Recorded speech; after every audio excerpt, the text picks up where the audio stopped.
then you all have to click OK. All right, good morning, everybody. Welcome to our June DIY. A bit of housekeeping. We will not have a meeting next month. We will meet in August, so I'll send out a reminder for that. I am tentatively, this is on recording, so I'll have to stick to it. Tentatively, I have Steve Gondel and Carl Doherty scheduled for the August meeting to talk about the update to housing inspection and the reorganization and kind of how that is going to go, and to answer questions along those lines. So so you can kind of mark that down. That is, let me just, what's that date? That date will be August 2nd. So right at the beginning of the month. Got a few more people coming in. All right, I will let Susie and Emmy take the reins. Obviously, we're, as you saw in the email, we're having Montgomery County Landbank. They're great partners. I know many of you have worked with them. And so I thought it would be a good idea to bring them to present and answer questions. I know, like I mentioned to Susie and Emmy a little bit before everybody got on, like I feel like almost every neighborhood meeting I go to, the land bank gets brought up in some manner or fashion, either questions or the land bank did this, and it's usually a good thing. So kudos to the team at the land bank. But yeah, they're wonderful partners. We're really happy to have them on today. So Emmy and Susie, I'll let you take it away. Okay, and am I able to do the screen share? Do I have the permissions for that? I think so. You should be able to now. Okay.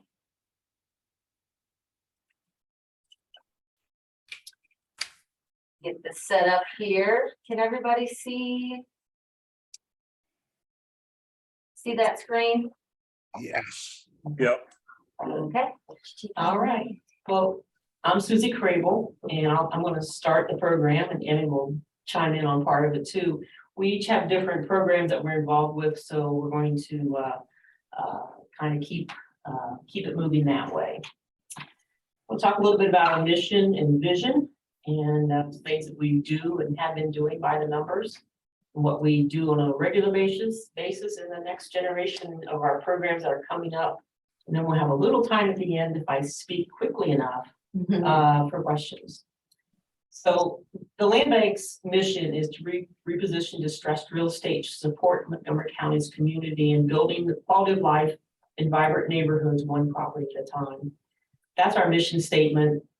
What our goal is that at the end of the day, at the end of our mission, all the communities in Montgomery County are thriving neighborhoods and have a sustainable real estate market to support and enhance the residents' quality of life. We want to make the experience of living in Montgomery County better. Part of the things that we deal with, we are distressed real estate property enthusiasts. We're the ones that care about that. We go into neighborhoods and find the troubled real estate and figure out what's the best way to move that property forward.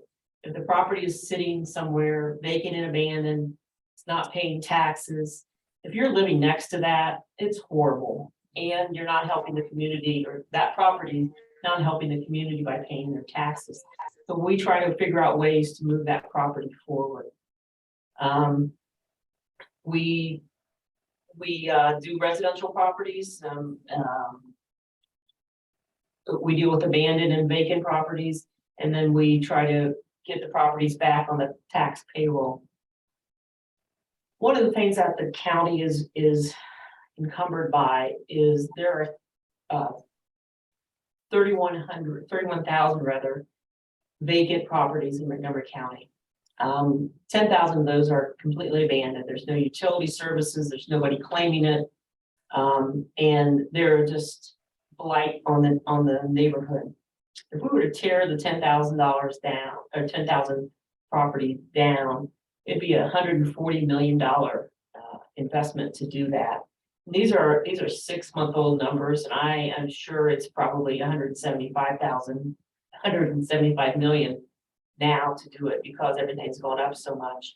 So the liability of having these on our landscape is huge. So we try to figure out ways to not just tear them down, but also to maybe revitalize them if we can. Montgomery County is kind of unique. This is kind of a confusing slide to look at a little bit.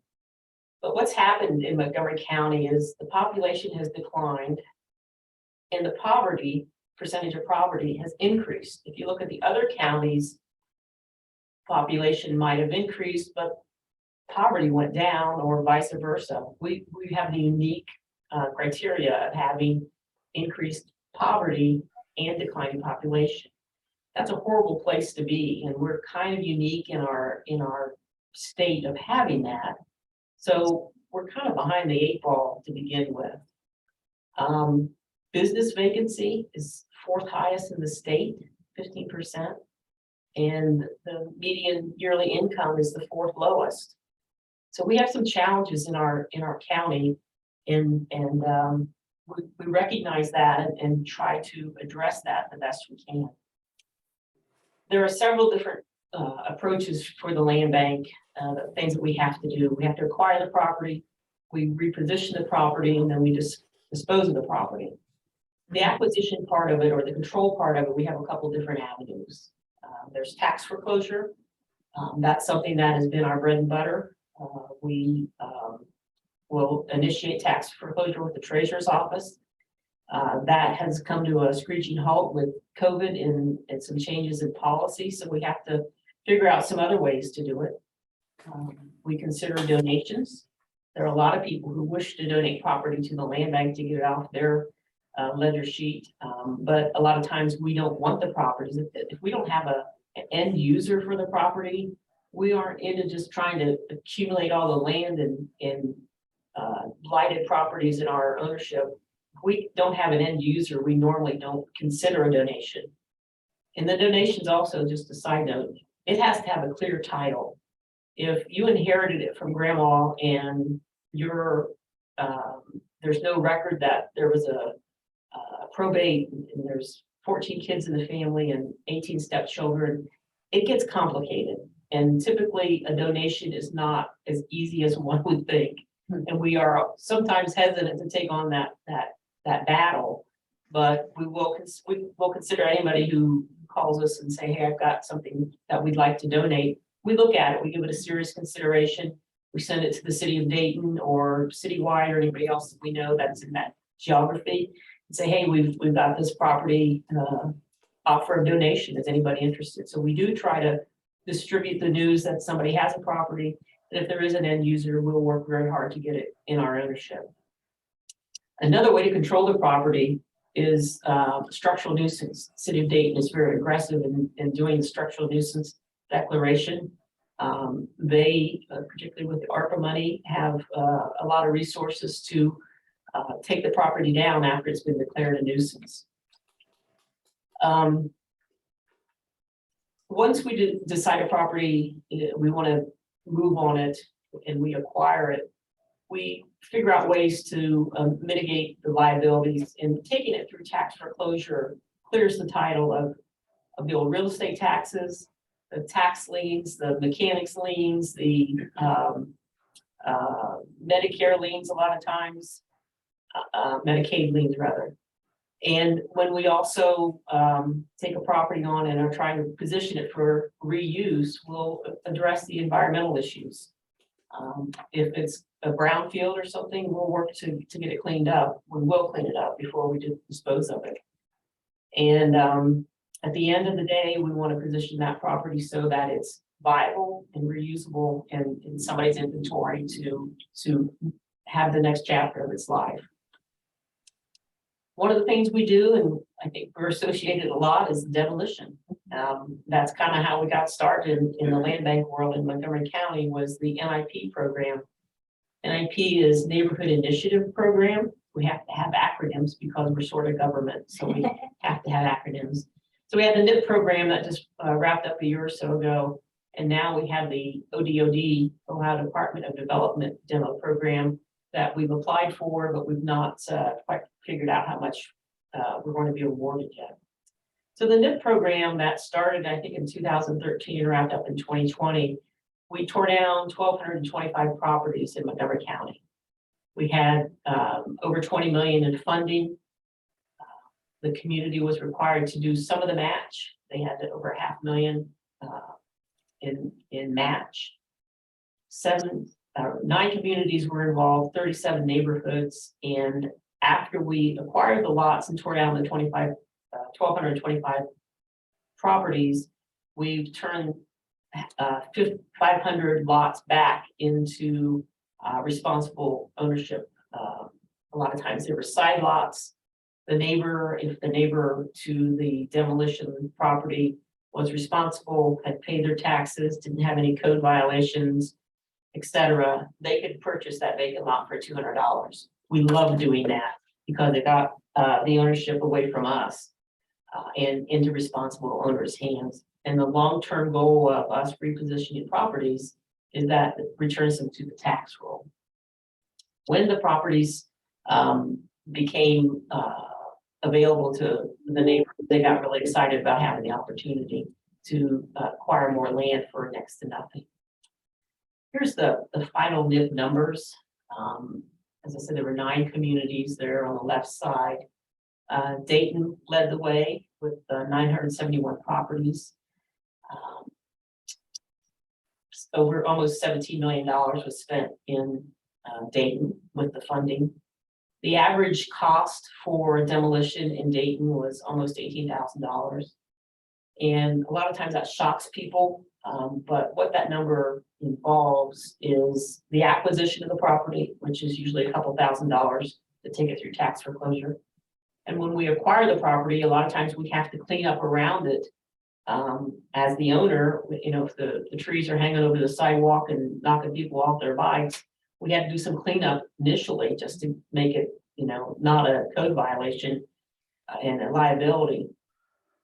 And then once we got ownership and we're able to put it into the system, first thing we do is an environmental survey. Environmental companies come out and take samples of the structure, the plaster, the wraps on the pipe and everything else, and decide what is asbestos, what has to be dealt with. We run into not only asbestos, but we run into fuel tanks in the basement half full of something that may have been there for 20 years. So we have to deal with that something. We have sometimes run into wells on private lots in the city. We have run into a number of cisterns and even septic tanks even in the city. So all that has to be dealt with. Some of that is very costly. To have a septic system pumped out and removed is a couple $1,000. So all that adds on to the cost. The remediation is also usually a costly item. And in the worst case scenario where a property has been burned and it's so far deteriorated that we can't send our environmental folks in, we have to do what's called, we assume it's all asbestos mixed in. So we have to we do what's called a haul out. The whole property is considered contaminated, and the trucks that the materials hauled out on, it has to be wrapped in plastic. They put all the materials on, they pull plastic on the top so it can't go away, and they have to take it to a special landfill around, I think it's in Franklin County. So all of that adds to it. That almost doubles the price when we haven't had the chance to do the environmental work. And we haul the burned out property out, that's usually around a $30,000 minimum charge. So that's why the cost is $17,000. If it was you tearing down one property, you could probably do it for $5,000, but we have a different standard because we are the people in charge, the fiduciary in charge of this money. We have to do it extra right. When the properties go into other people's hands at the end of the demolition, we've had some great outcomes. One of the things we do is we have a program called Twigs to Trees. That's the upper left picture. Maybe you've seen these. We have rows of trees in tree tubes. They're white tubes about 5 feet tall and a little tiny seedlings on the inside. We've done maybe 10 to 15 lots total with the Twigs to Trees. And a lot of times what drives us to do that, it's a lot that we've maybe experienced dumping on. we clear it, we make the lawn look good, we get the grass up, and somebody comes and dumps a pile of whatever on our lot. So we designed this program to mitigate dumping. The rows of trees are parallel with the street, and they're staggered. So when somebody tries to back their car or their truck into the lot, it's sort of a living barrier that prevents them from doing that. That was really the catalyst of why we started doing twigs to trees. We were trying to mitigate dumping. And so far, the lots that we've done the twigs to trees on, we don't have any dumping. So we consider that a win. And we're actually adding to reforest the neighborhoods. Trees are good things in neighborhoods. It helps mental health, it helps property values, it reduces crime. I could go on and on, but we only have an hour. So that's why we did the twigs to trees. The top right and lower left, both are side lots that people were able to purchase for $200, and they did some improvements on it. Both of these were just great additions to already nice houses. The one on the lower left is a big family. They can't all fit in the house anymore, so when they have a family reunion, they put a tent up and they have everybody over in this beautiful side lot. So they really love having it. And the lower right is the urban ag district, as I call it. I'm not sure how if the city calls it that or not, but it's on Xenia Avenue. There are a number of urban ag lots popping up, and that's the Dayton Urban Grow. They took 2 lots on Xenia Avenue, and just nearly every square foot of it has something green growing on it now, food. And they sell it to restaurants, they sell it at the farmers market. It's a nice little business, and it's been an incubator for anybody else who wants to learn how to do urban ag. They can serve an internship with them and learn the process. So there's been a lot of good outcomes with our vacant lots. We'll turn it over to Emmy now. Let her talk about other programs. You know what? I'm just gonna use the keyboard. There we go. Okay, so we're gonna talk about the do-it-yourself renovation program, or the DIY. That's our DIY here at the Landbank. And so this is in regard to residential properties, which is one of the other programs that we run. So I know this map is probably a little overwhelming, but this is just a visual to get some numbers kind of in our brains a little bit. For the last 5 years here at the Landbank, and I must say I started in March, so all this hard work has been done by the team prior to me. But there's been research conducted on over 3,800 tax delinquent, vacant, and abandoned residential properties. Of that, there have been 700 site visits, so those that warrant some promise, maybe just from the data set or from Google Maps, but we do have to field verify everything. So going out and making sure, one, is the structure still there? 2, we kind of give it an assessment in terms of the structural integrity. Maybe it had a severe fire. Maybe there are other things that I have just compromised it so much that it's actually going to move over to a possible demolition list instead of a DIY outcome for it.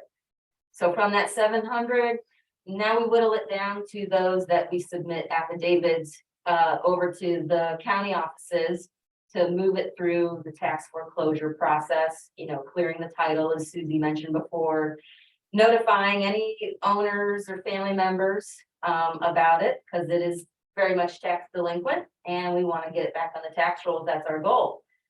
But sometimes after we submit those, we learn that there are other circumstances going on. And so that number dwindles down yet again to somewhere a little under 100 properties total. So it really is a lot of labor intensive research and site visiting and getting all the ducks in the row with the paperwork. But you can see from this visual that we've done research far and wide, every corner, northeast, southwest of county. And right now, currently, we have just over a dozen residential properties in our pre-inventory.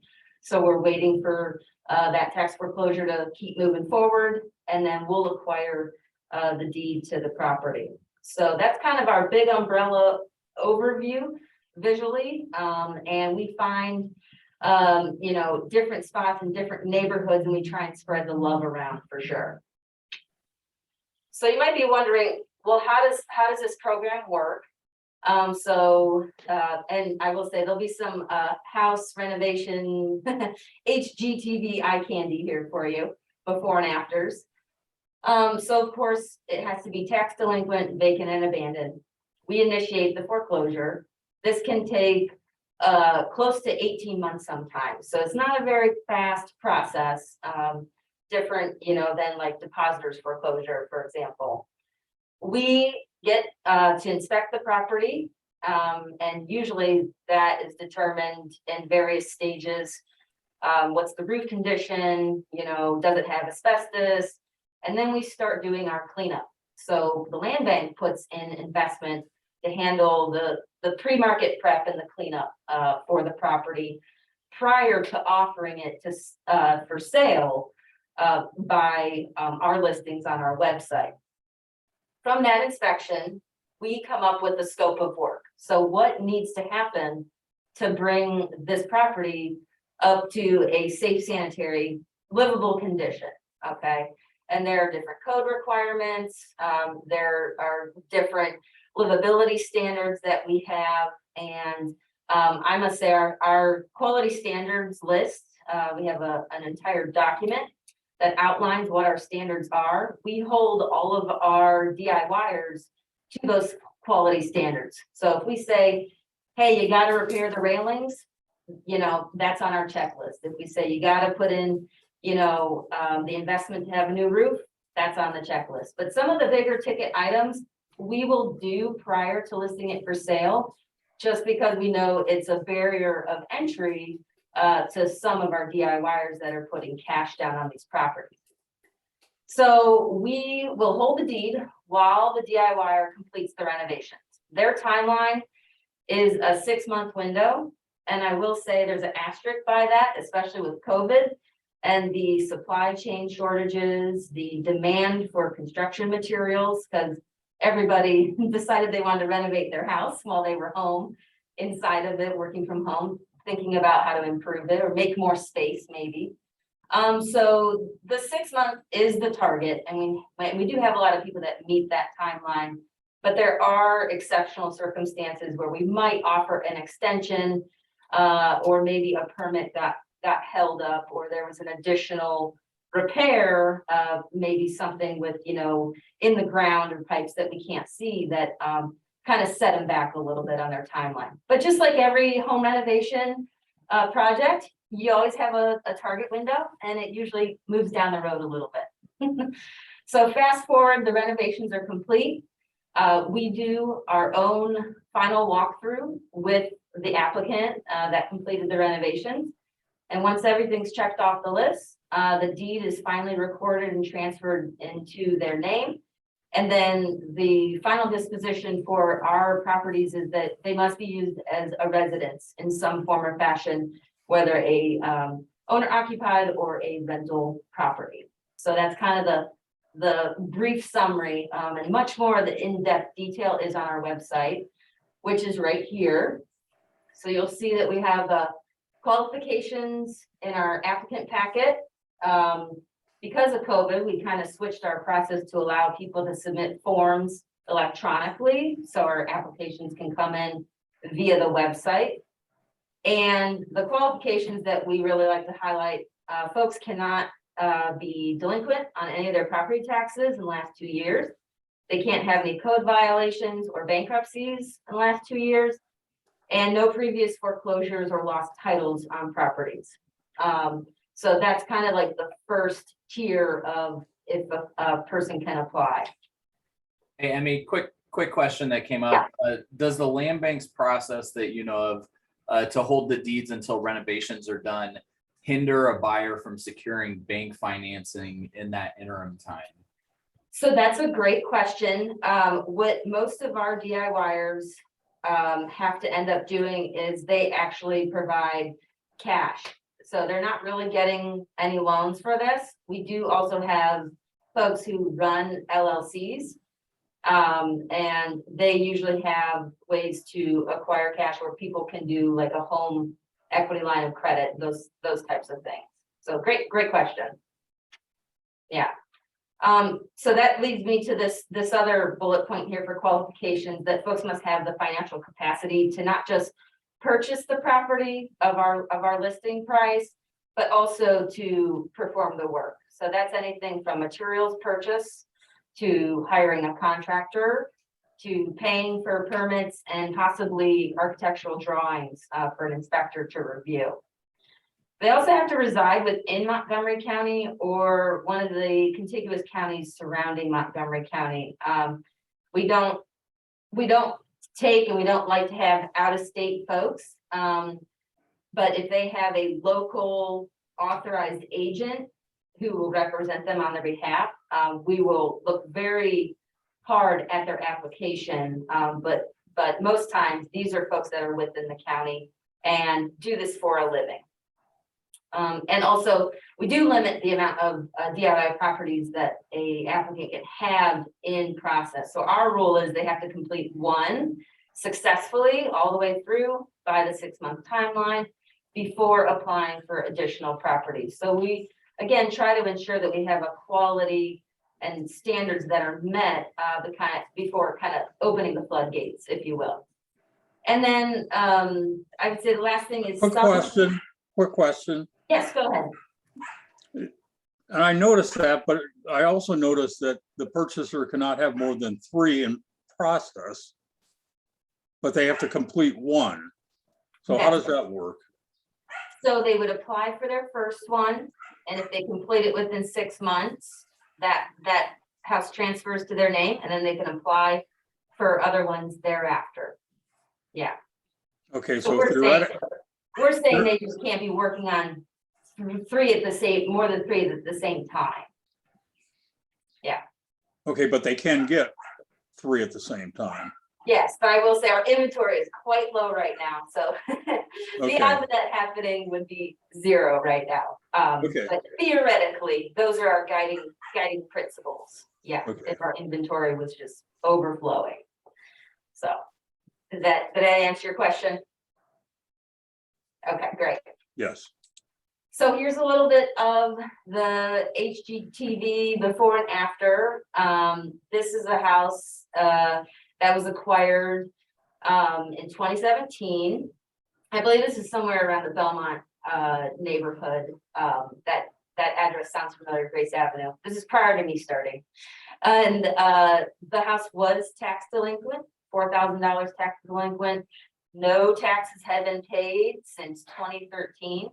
And there was also a Medicaid lien on the property. So this is the type of vacant abandoned house that will just sit there and deteriorate and rot away if the land bank doesn't come in and acquire it. So it's either going to be on our list now, or it's going to be on Susie's demolition list in the future. So we were able to acquire it by purchasing the lien, and then it went to a private DIY investor, and they put into it $45,000 for their renovation costs. And we, of course, did pre-market prep and clean up and clean out any asbestos, things like that, new roof. And then the renovation was completed a year later. So the final disposition or outcome for this property was became a rental property. And this was the rental price that they listed it at the time of acquiring the deed. So the DIY renovation program is really about leveraging private investment. So on average, we usually see or estimate people are going to spend around $23,000 or $25,000 per unit. Again, that cost has fluctuated towards the higher side considering construction materials. But the land bank tries to include cost avoidance prior to the listing, somewhere around $11,000 or $12,000 per unit. So if you compare that to the 17 or 18,000 for demolition versus, you know, the 10 or 12,000 cost avoidance per unit, it's a flip of a coin how good of condition the property is when we get to it. So if it's been tax delinquent for years and years, chances are it's gonna end up on that demolition list. But in total, there have been 87 successful DIY renovations, and the owner occupancy on those is just under 20%. And with the long-term gain of getting those houses back onto the county tax rolls. So it's really about the quality of life here, because those taxes help support the schools and the park districts, fire, EMS. And that's the goal, rather than it being an empty lot into the future. All right, gonna hand it back over to Susie. We also have a commercial properties program for redevelopment. When I first came, this was something that was in the works. It was called, it's underneath the banner, I can't see it. Yeah, sorry, I'm trying to move that banner out of the way. Project 9, that's what it was, because it was a 9-block Yeah. area in Montgomery, in downtown Dayton. You can see a few of the properties might look familiar to you. But what's involved with the commercial process is we have to do an assessment of the property. Before we start doing work on it, we have to know what that work is, and sometimes the numbers are staggering. A new roof for a commercial building can be several $100,000. So we take everything into consideration of what it needs and what we have to do to stabilize the property. And then we make sure we decide what part of that work we're going to do before the owner takes over, or reposition it so somebody can come in and take ownership of it. Sometimes it's part of a bigger project. There might be multiple buildings or vacant lots that are associated with those buildings, like for parking. And we have to determine what makes sense for us to acquire. So it's something that somebody would want. The environmental assessment part of it on these buildings, again, can be an astronomical cost. Asbestos in the plaster of the walls. I mean, in a residential house, that can be tens of thousands of dollars. So if you have that in a building, it can be hundreds of thousands of dollars to assess. Some of these buildings may look familiar. 225 South Main, the city of Dayton owns it. 40 South Main City Center. We are working right now to try to get that stabilized. Some of the ways that we acquire these properties are through discounted tax liens with the treasurer's office. The treasurer works with us to acquire properties, enforce the tax foreclosure on them. And that has been a very successful way for us to get properties in our hand and out of ownership of people who just aren't willing to do what's necessary to keep it a viable property. We do something called deed in lieu. We do this not only with commercial properties, but we do it with the residentials as well. If a property is tax delinquent and the owner realizes they're just in over their head, they can donate it to us in exchange for us not foreclosing on it. So we get the deed in lieu of tax foreclosure. We accept the property, and then we work with the auditor's office to clear the liens from the property. Then there's just out and out donation. We do accept them, but as I mentioned earlier, it's complicated. Then there's always tax foreclosure. And there occasionally there's just an out and out market purchase, although most of the properties we deal with are encumbered with huge tax debt. We don't usually do that.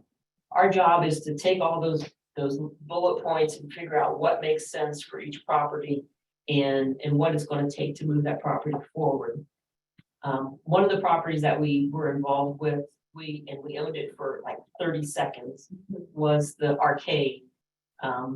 When I first came, we were talking about what's going to happen with the arcade, and I remember touring it before it was really, that upper right picture was the way it looked. It was full of lead paint and just holes in the roof, and it was a mess.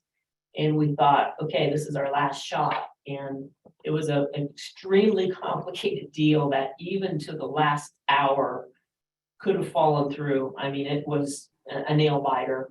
But one of the things that the land bank was able to do was accept it in deed in lieu. We acquired the property and we erased, I believe it was a couple $100,000 in back taxes. Again, that was part of the reason it could be successful. If those taxes would have had to be paid by the investors, it would not have been a viable deal for them. But at this point, if you haven't been over there lately, I bet you have.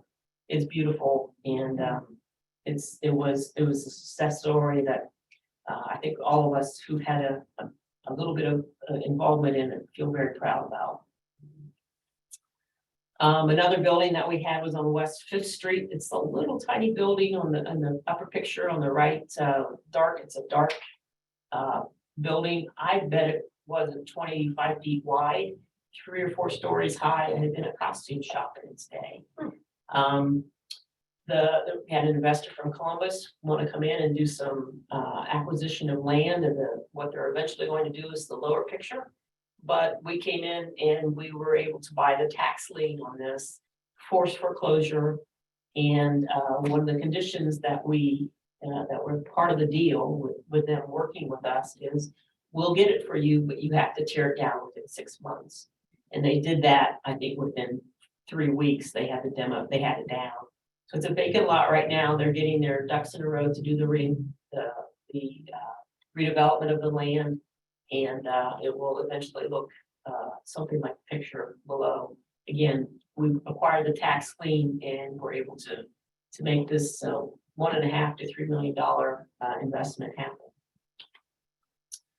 Another story that we've had is the 115 behavioral center, what do I call it? Rehab center, I guess you'd call it. It's over on Hopeland in the Caroline neighborhood. The top picture was what it looked like when it was Thaler machine and tool or something like that, tool and die. And Verily, which is a Google company, came to Dayton and said, hey, we want to build this, but we need some land. And we helped them assemble land, a couple city blocks, and they have done wonderful things, beautiful buildings, the lovely campus, and estimated a $5 to $15 million investment. I'm sure it's every bit of 15, but we helped them acquire that. That was actually I believe it was a market purchase of the land with Baylor. He was friendly and wanted to sell it, and we played a role in facilitating that land assembly and what is now the really nice campus.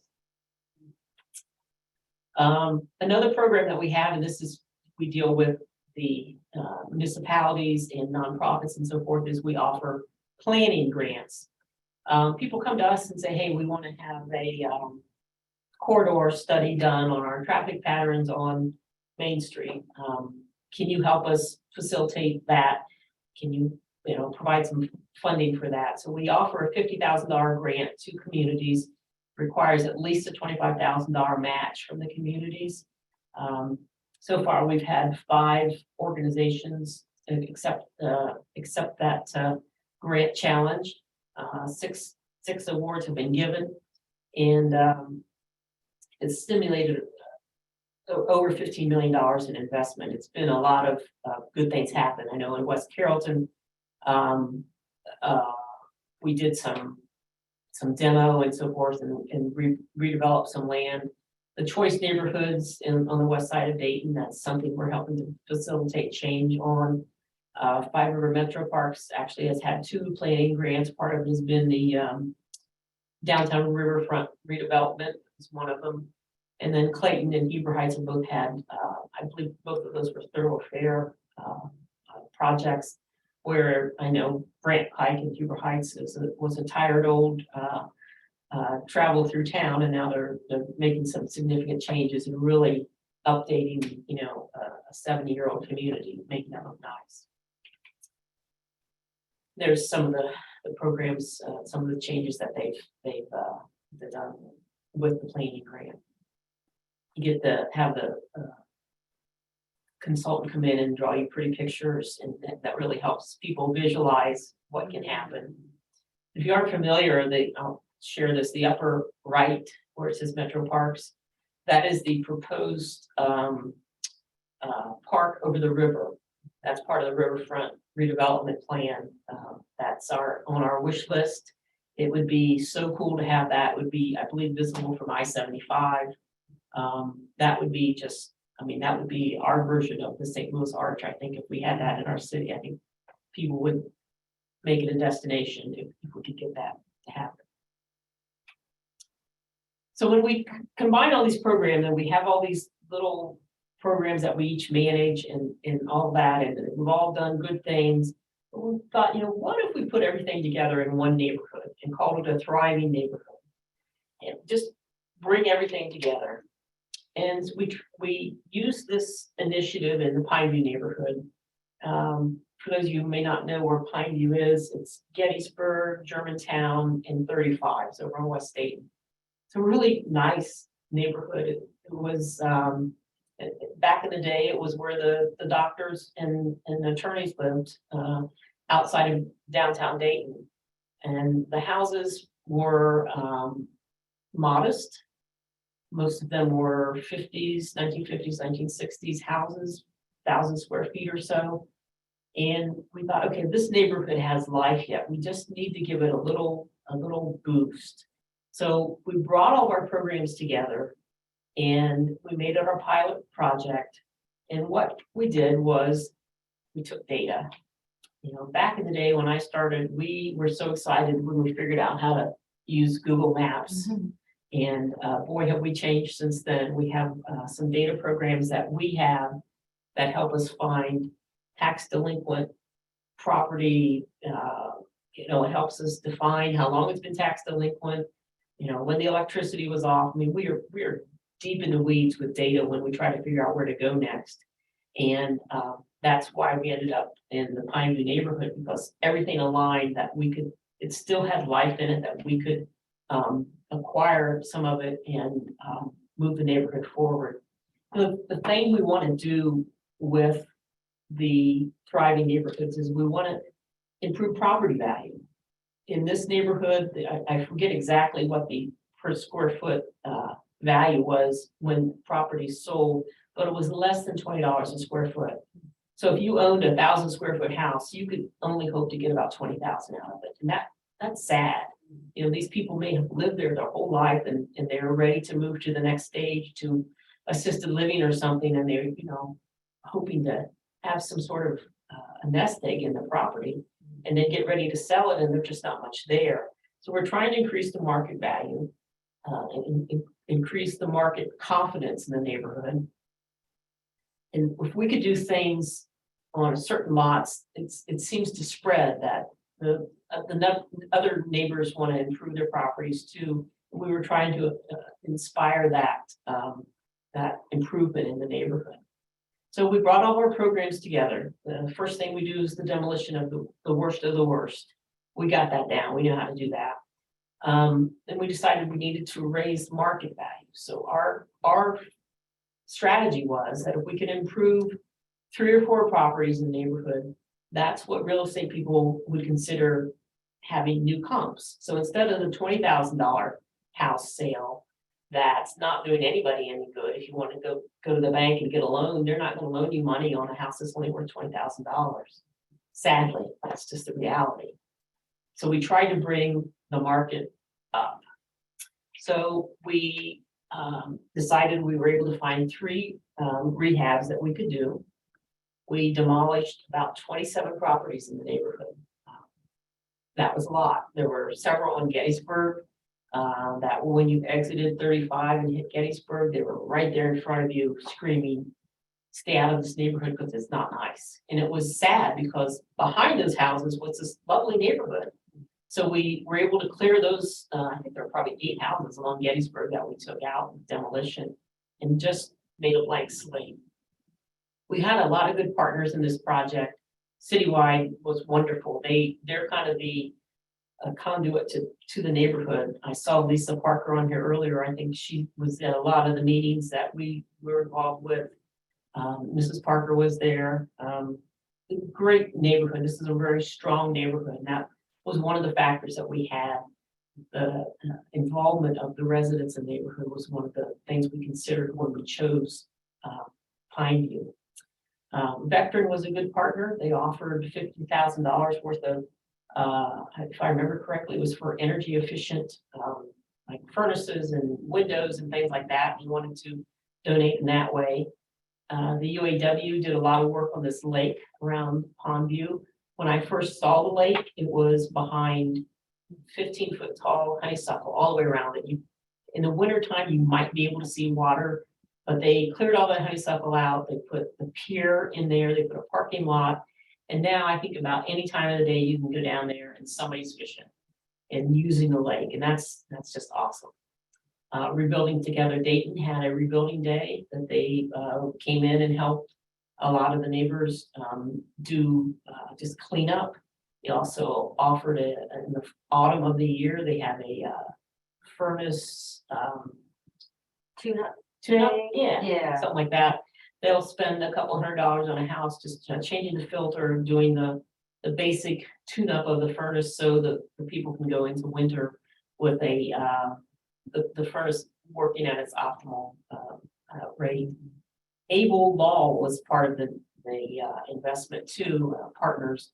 You know, when you have people who aren't used to having a will, for instance, a lot of the properties end up being encumbered when they've never gone through probate. And Able Law came in and offered to help to do wills, offered to help untangle some legal processes that people might have had that were encumbering their houses. They offered and were very helpful with the process too. So house number one, we're going to spend $40,000 on it, and being really good at spending money, we ended up spending almost 53. So that's how we roll. It turned out great. We ended up having to do a lot of concrete work around that house. That's what put us over the budget. But as I mentioned, the dollar per square foot was less than 20 on most of the houses. In this first sale of $83,000 house, put it the actual dollar per square foot at 61. So that's our first comp. Second house,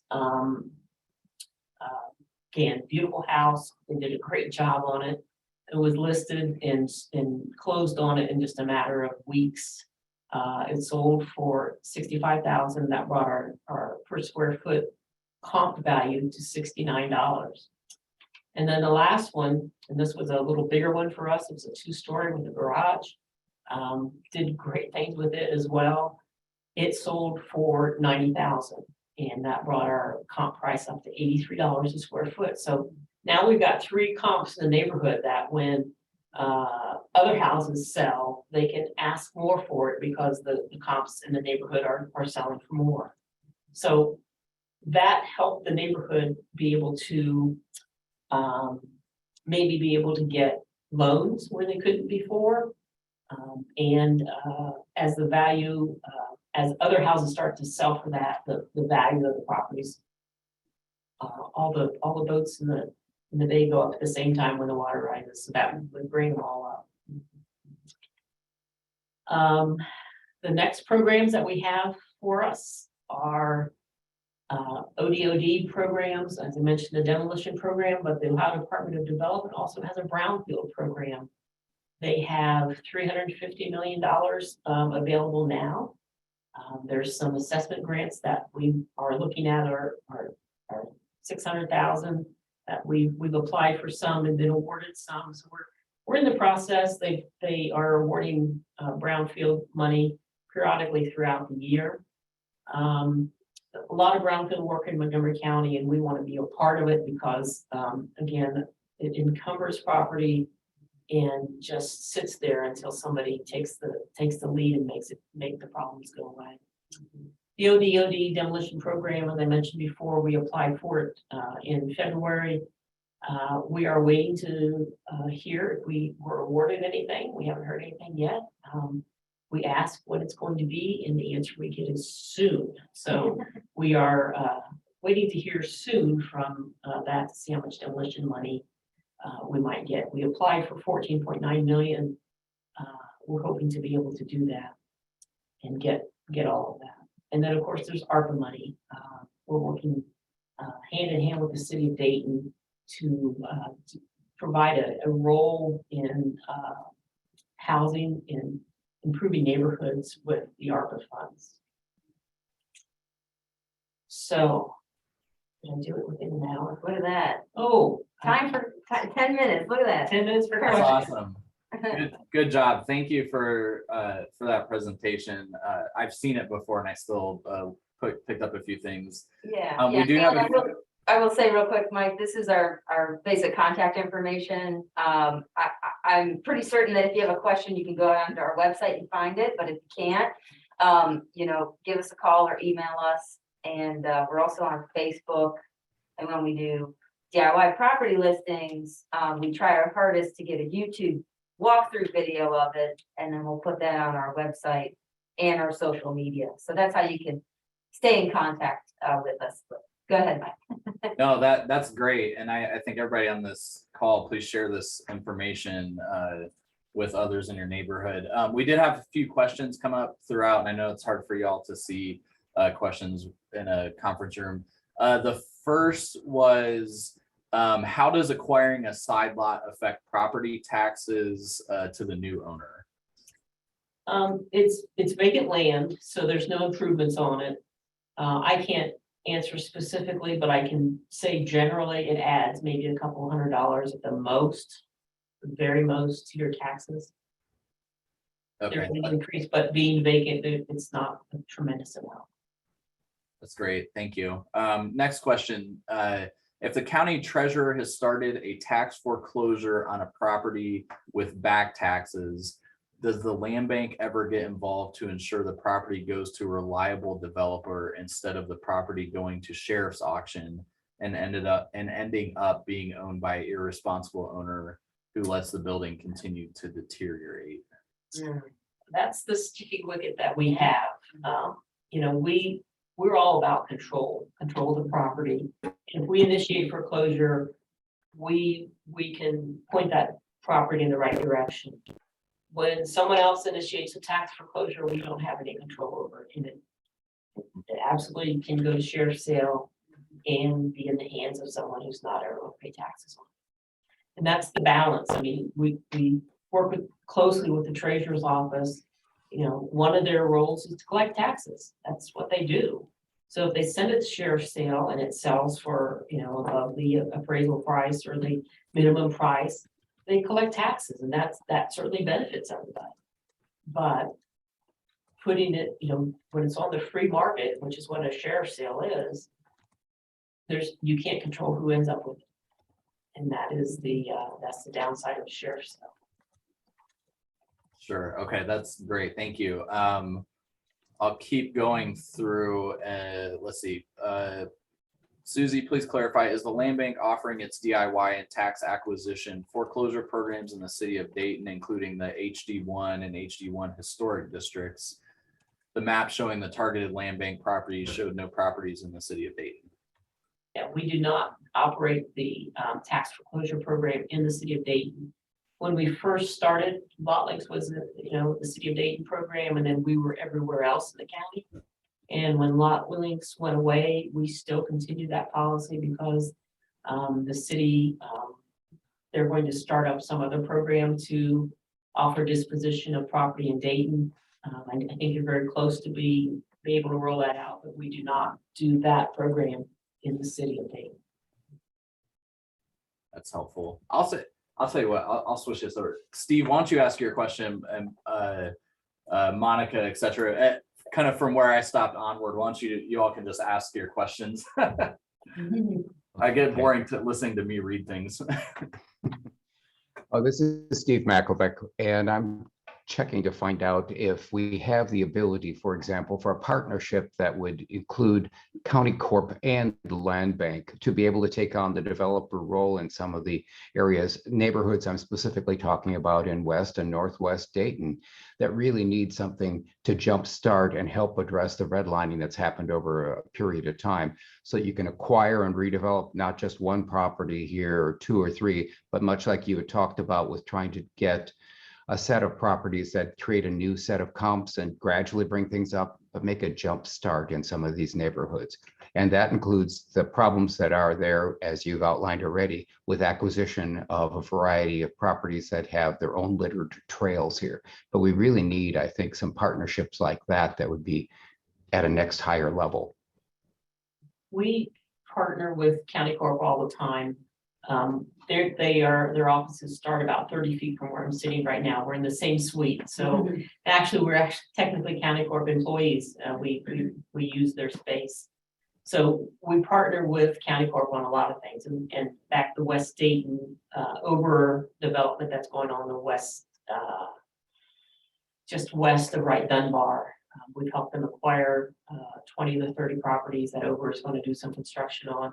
We have another project that is just beginning with County Corp in a different area of Wright Dunbar, of West Dayton, outside, just beyond Wright Dunbar.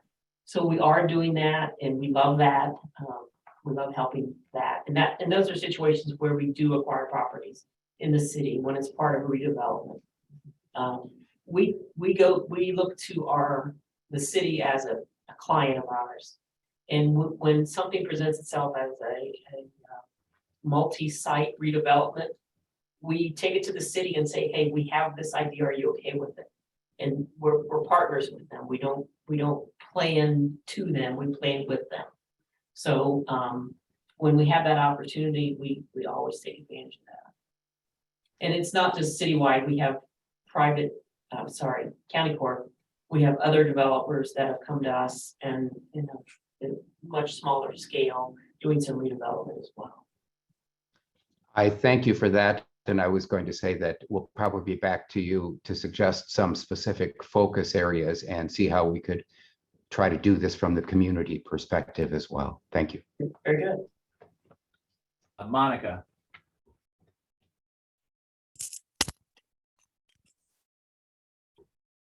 I don't know how the mute and unmute works. Okay, you're good. I'm still confused about what programs are or are not offered. So let's take the Dayton or do-it-yourself program.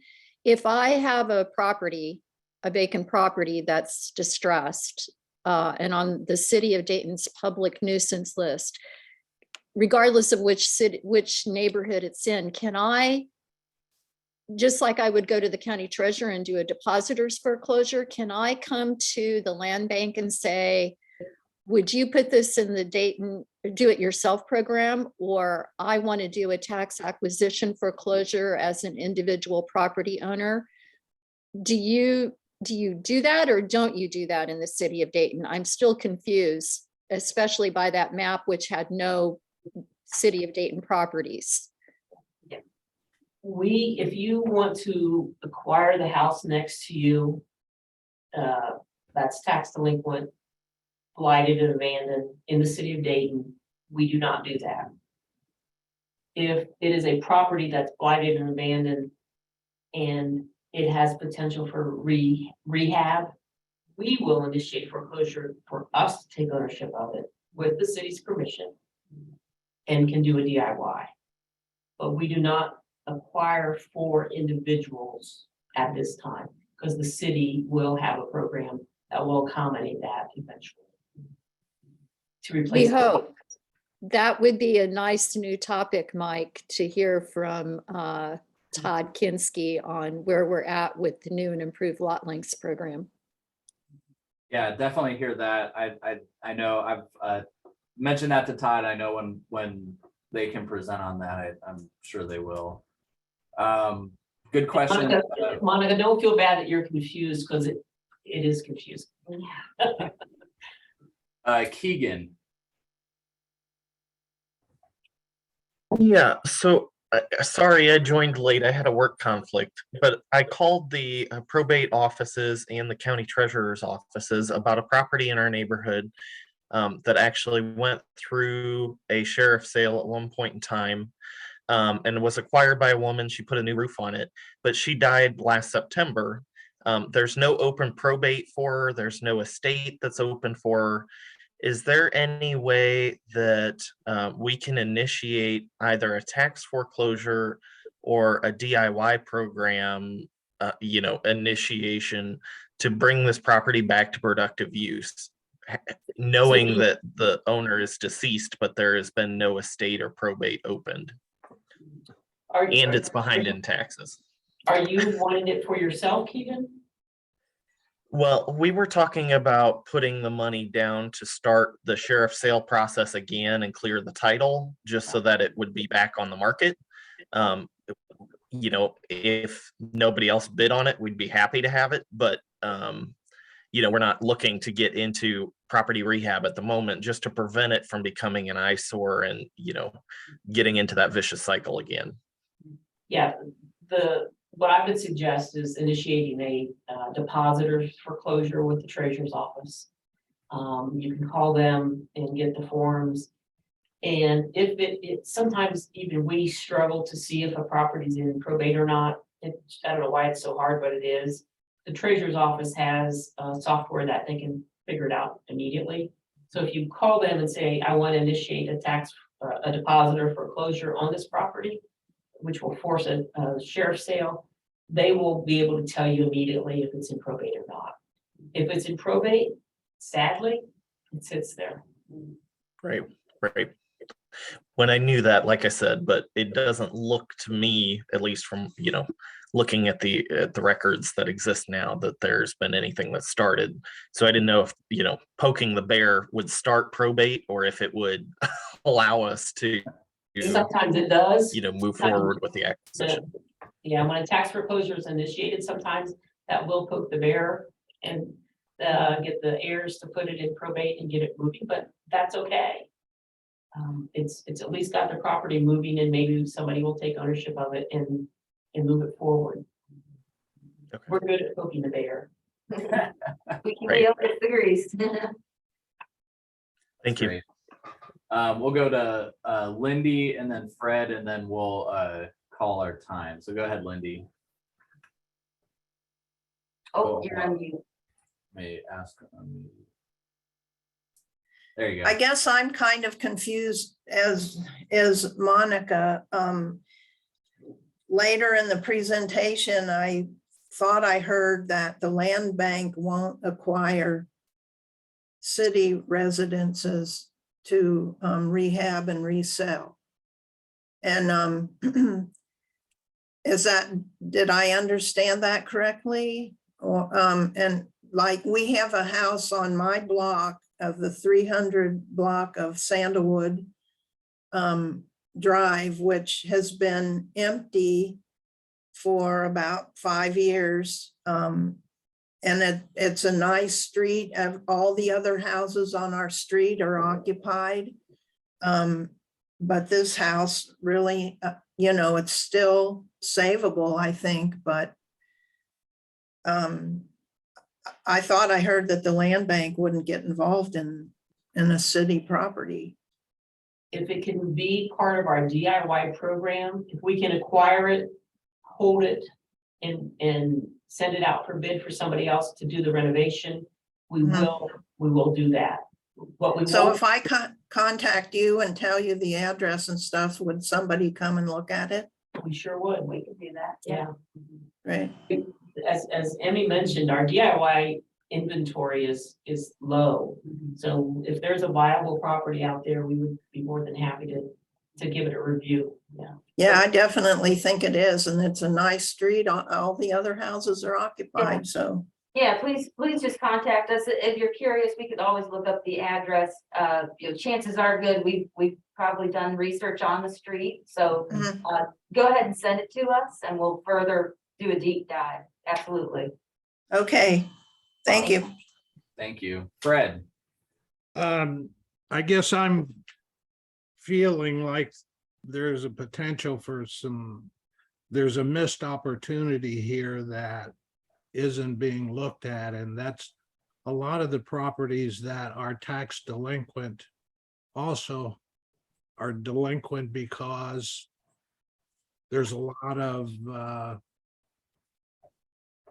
confusion about who the owner of that property is, and how do we go about getting the county to clear some of those titles to those properties so that they can be remarketed. As an individual, you can initiate deposit or foreclosures on them, and that will force the county to address serving everybody who has an interested party, who is an interested party. But it's the county really to just clear the title or help individuals understand who the owner is. Yeah, They're not gonna do that very easily. that's kind of the missed opportunity I'm seeing here. The county, you do tax foreclosures, which obviously means clearing the deed. And I feel like you're avoiding some of these properties that have a lot of potential just because they're sitting there with a lot of confusion on ownership and they're tax delinquent, but you're bypassing them. Are you picking the cream of the crop when you look at these properties and then walk away from the ones that appear to be more challenging? There are a couple things that preclude us from going forward. If there's a federal tax lien on the property, we can't do anything about that. If it's in bankruptcy or probate, we can't go after those properties. Other than that, Fred, if we want the property, we initiate foreclosure because it's the prosecutor's problem, not ours. Who owns it? They sort all that out, and we don't vet it that way at all. If we want the property and it's not it doesn't have a federal tax lien or probate or foreclosure, we go after it. And to add to that, there has to be a foreseen disposition plan for the property. As we said earlier in the presentation, we're not just swooping up, property and vacant land just to hold on to it. We're trying to move it to its ultimate next chapter. And sometimes there are different reasons why that may or may not be a foreseen outcome. With the market changes, since COVID, we've gotten into a lot different places around the region that were just outside of anything that we could acquire for what, it was a price or barrier of entry or structural issues. Our pre-market prep costs have gone up significantly into some of the properties that are very far gone. So, but I appreciate your concern, Fred. I think that's, often what people see, but there are so many vacant abandoned properties in our county. So we're just trying to get our head above waters, really. If you know of one, Fred, that you'd like for us to take a look at, again, forward us the address and we can do some work on it. Yeah, send it our way. We've raised 2 or 3 with the land bank, working with Mike Grauman, and obviously there's some parameters that you work with, size of the property being one of them for residential, and I understand the cost of renovating or restoring them, but also being in a historic district poses some challenges as well. And I saw earlier in your presentation, you discussed the surplus of properties, but Monica and I that are here are also participating in the housing roundtable, where another report shows there's a deficiency in housing. So there seems to be some opportunities here to take some of those 10 or 13,000 houses that are available and do something with those that are salvageable anyway. The unfortunate reality is each year that goes by, the viable houses that are in that group of 10 to 15,000 diminish greatly every year, Yeah. Mhm. and they end up on the list. Yeah, and the process to move it through foreclosure could take close to 2 years. So adding that timeline on top of the timeline for as long as they've sat there, vacant and deteriorating. Yeah, Yeah, I understand. I appreciate your concerns and I have a soft spot for historic districts too, living in one. So I very much want to see people living in these beautiful houses. Susie, Emmy, can I keep you for like just a minute or two?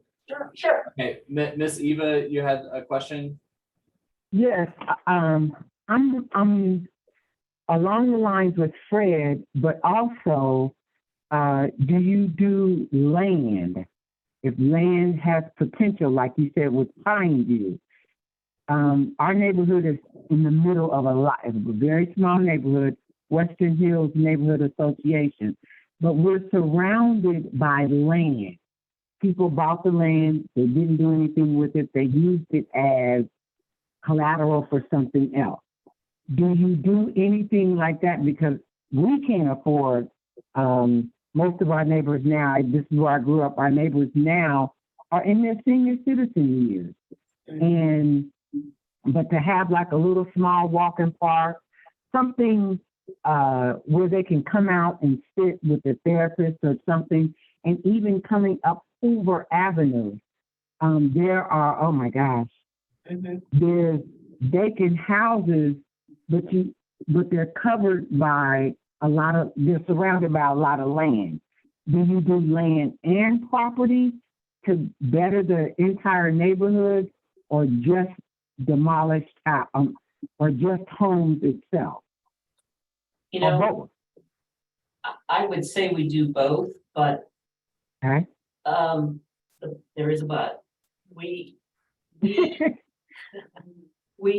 want to make sure that if there's land that can be brought into the neighborhood, to, like you say, have a park or something, we have to consider the long-term sustainability of doing that. Is the Okay. city of Dayton willing to take on another park? Because if we help you acquire parkland and nobody mows it, that's not helping your neighborhood. Right. We have someone mowing it now. And that's great. I mean, that's having people take care of their own is really significant.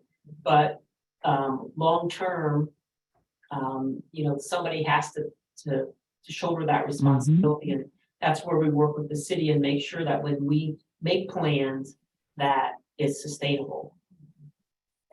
Okay. I'd Sorry, love to talk with you. Sorry, there was a but in Talk there. with you more. Yeah, okay. And Miss Eva, I'll send, I know you're on the phone, so I'll send you an email with their contact information. Thank you. You can follow up. Okay. With that, we're 15 minutes past time, so I appreciate you, Susie and Emmy, so much for presenting. This has been really helpful. Everybody has follow-up contact information. I'll send out the recording so that if you do want to reference anything, you can do that. Feel free to reach out. Bill, I heard you loud and clear, so if I can, I'll talk to Berletta and we'll see about what we can do about doing an in-person meeting potentially in August or September. And I'll send out details about that in the next month or so. And that'd be a good opportunity too. And for those of you who tuned in late, the plan is meet at the Fitz Center, and they have some really good meeting space. They have free parking, and that might be a good opportunity to get the people there in the Fitz Center to touch bases with folks here. Because I know they've worked with several of us, but everybody, I think, could utilize their assistance in some way. Well, we all need a refresher after being home for a few years too. So, Absolutely. so All right, well, everybody have a wonderful day. Thank you Mike, for your thank time. you. Mike, before we end, I Yes, thought I saw somebody post, can we get a copy of that PowerPoint? Because I would like to share that with our board members. Oh, But yeah. I don't know if that was answered already, but. oh, that's a good question. Sure, yeah, I mean, it's on recording too, but Yeah. yeah, Okay, yeah, Emmy, if you could send that to me, I'll get it out to those that want it. okay. Thank you. All right, thank you, everybody. Have a great day. Thank you. Bye-bye. Have a great day. Bye-bye. Hey, Mike, Bye, Crystal. bye.